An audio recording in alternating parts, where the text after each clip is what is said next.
ওনারা আমার কাছে এইটুকু প্রমিস করেছেন যে যারা বুঝে না বুঝে এক ধরনের আন্দোলন করে প্রচার করার চেষ্টা করছে সেটা সঠিক নয়। এরপরে হয়তো লার্জ আকারে আমরা কথা বলবো।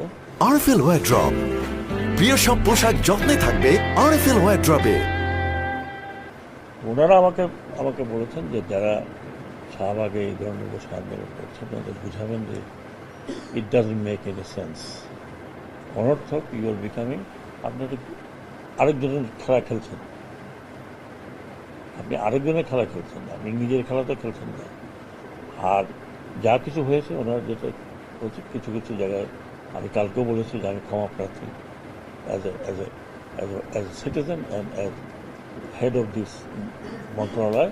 এটা আমাদের দায়িত্ব, আমরা দায়িত্ব যে কোনো কারণে পালন করতে পারিনি, বাট কথা দিচ্ছি আমি খুঁজে বের করব।